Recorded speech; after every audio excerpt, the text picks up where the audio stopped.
So here we are at Farmington Hills, Michigan, Grayson Wild Studios. And there I am, a ambitious young filmmaker dropping off his precious film. And there is that gentleman right there. He accepts the particular said film and then probably takes it to the laboratory. Now, why does he take it to a laboratory? Well, what that young filmmaker just sent him was his film, which is shot on 60mm, and it is unexposed and needs to be developed. So much like taking your film to CVS, this is what you do with 60mm film. That skilled gentleman right there takes your film and puts your film into a special chemical bath.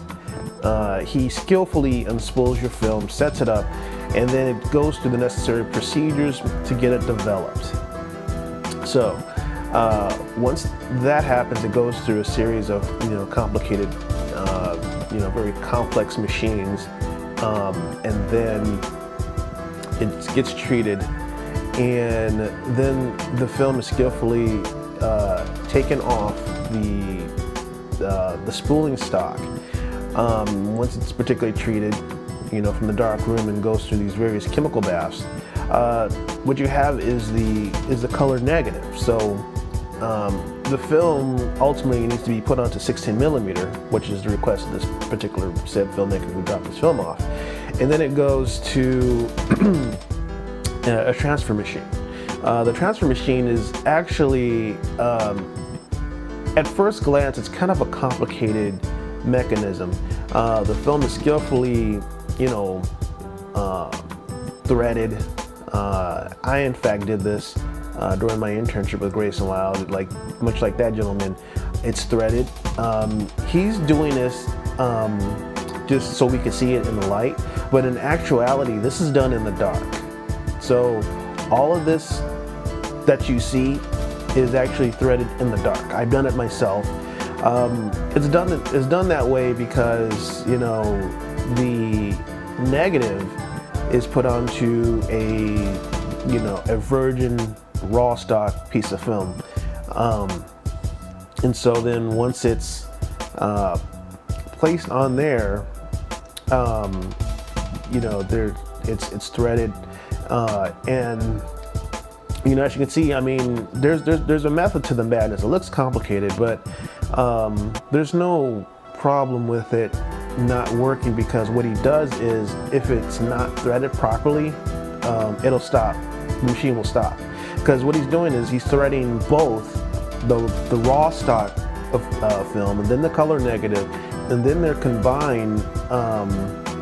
Then they're exposed, and then ultimately they are both combined together into the final product. So that is pretty much what happens in this particular phase of the operation.